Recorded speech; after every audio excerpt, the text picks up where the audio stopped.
Soleil en maison 6, position sous-estimée. On arrive à la fin de notre épopée des planètes en maison.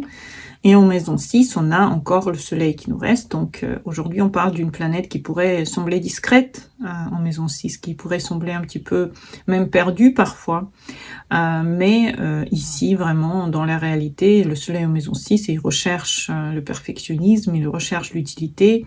Il ne faut pas oublier que la maison 6 est en lien avec la Vierge, en lien avec Mercure.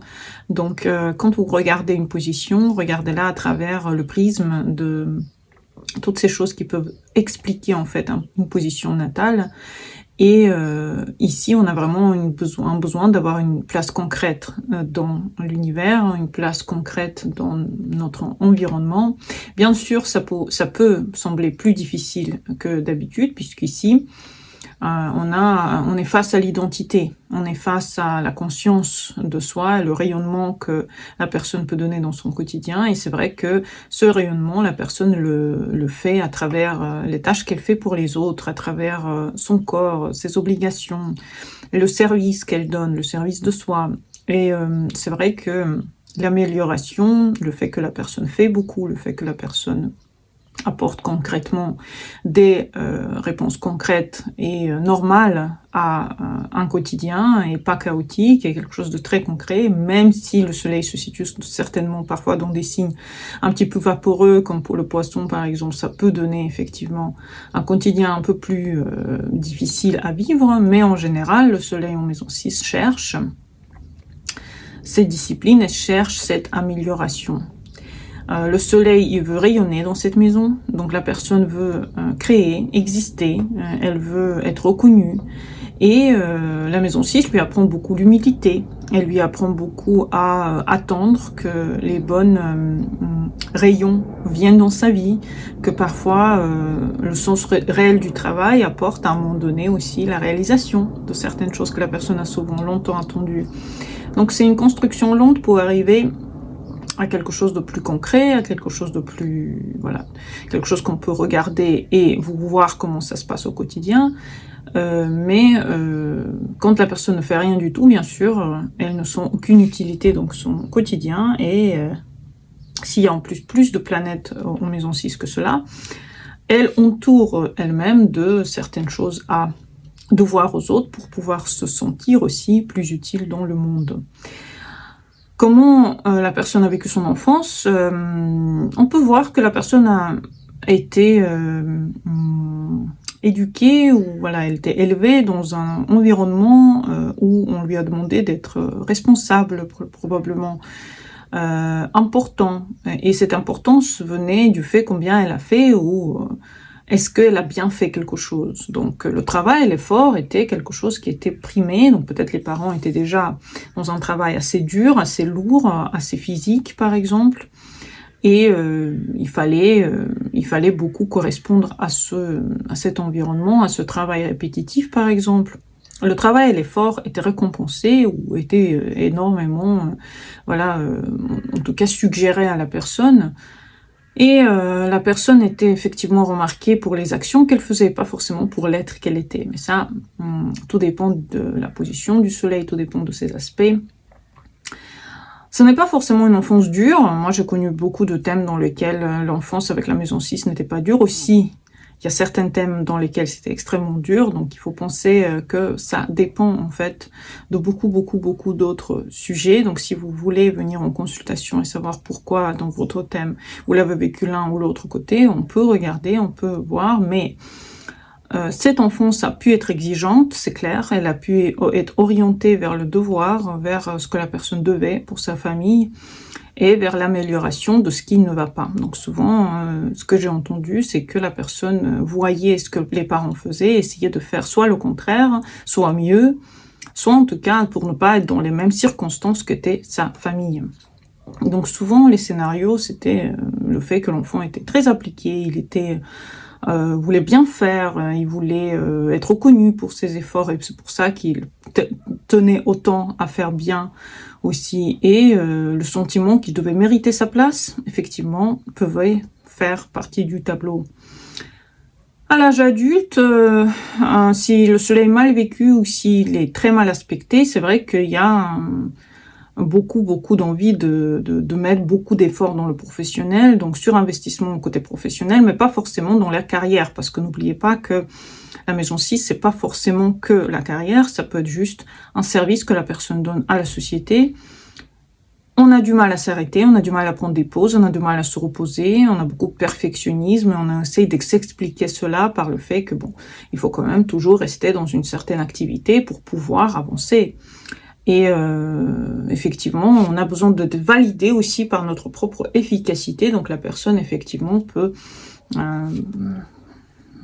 rechercher cette efficacité pour pouvoir être ensuite remerciée ou en tout cas aimée pour l'effort qu'elle a fait. C'est vrai que dans le quotidien, on a du mal à profiter des situations. On pense que souvent on est dans le service et qu'on profite juste après. Quand tout le monde est content, nous on est content après. Et notre vitalité aussi peut fluctuer par rapport à notre propre sentiment d'utilité.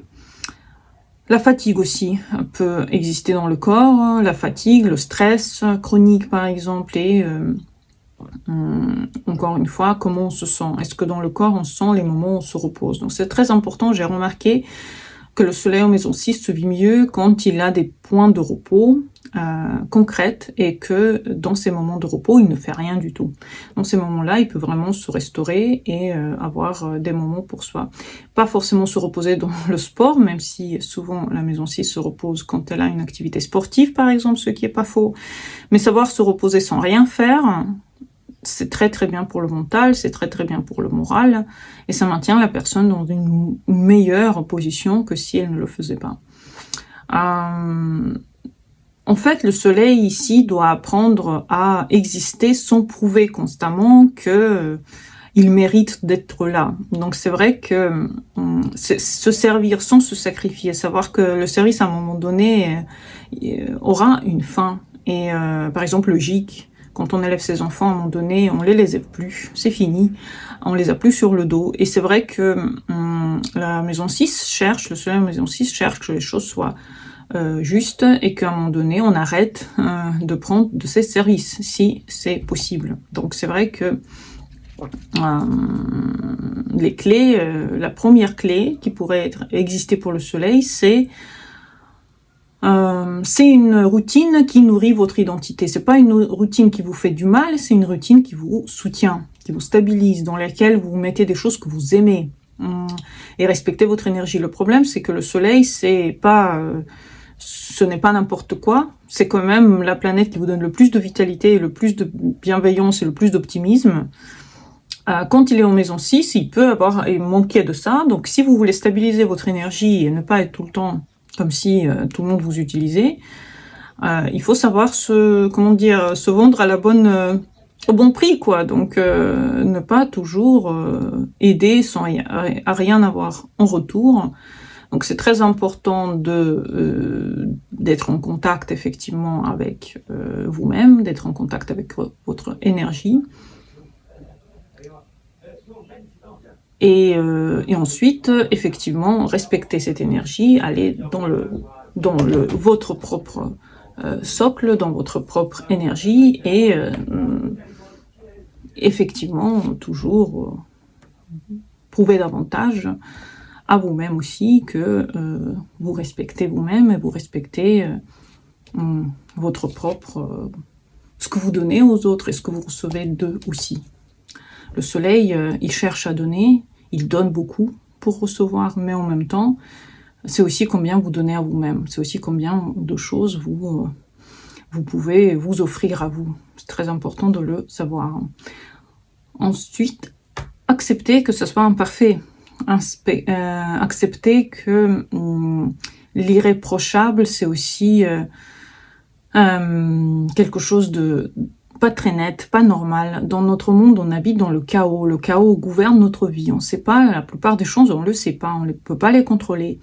Et accepter d'être humain, c'est aussi accepter de ne pas savoir, accepter de ne pas être parfait, accepter de ne pas toujours courir derrière les réussites. Et savoir accepter que bon, vous n'avez pas réussi quelque chose, Et tant mieux. La vie vous a donné ce qu'il faut et elle vous a enlevé ce qu'il fallait pas. Donc acceptez plus facilement en fait les choses qui se séparent de vous et les choses qui arrivent dans votre vie. Ensuite, séparez effectivement ce que vous faites, la productivité que vous donnez dans ce monde et votre valeur personnelle. C'est vous reposer, premièrement, savoir vous reposer au quotidien, c'est quand même très important. Le soleil, la vitalité se repose sur le fait que vous savez vous reposer, vous savez dormir, par exemple, et ne plus mesurer votre valeur à travers l'efficacité que vous avez fait dans la journée. Par exemple, même si vous faites rien dans la journée, vous vous aimez, vous vous donnez le meilleur, vous prenez quand même un bain, vous faites quand même un cadeau, vous vous faites plaisir quand même. Et vous utilisez aussi votre talent consciemment, organisez, améliorez, sachez utiliser ce que vous savez très bien faire dans votre travail. Rendrez les choses plus utiles et plus concrètes et sachez que c'est très important de vous respecter aussi dans ce que vous savez faire et donner cela tout en sachant que je donne aujourd'hui, demain, c'est la journée pour moi. Donc c'est très important que le corps devienne aligné avec votre esprit. Vous allez voir ça par le fait que vous n'êtes jamais malade. C'est pas parce que vous avez le soleil en maison 6 que vous avez des maladies et autres.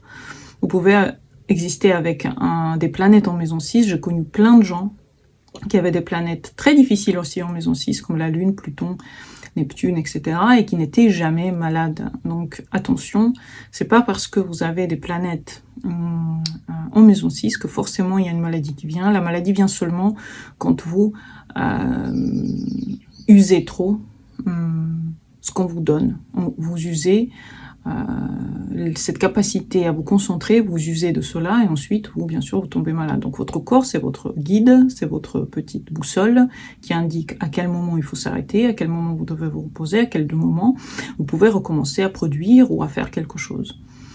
J'espère que vous avez aimé cette vidéo. Bientôt pour les nouvelles. En bas de cette vidéo, il y a les liens pour les consultations. Bientôt pour les nouvelles vidéos. Bonne journée à vous et au revoir.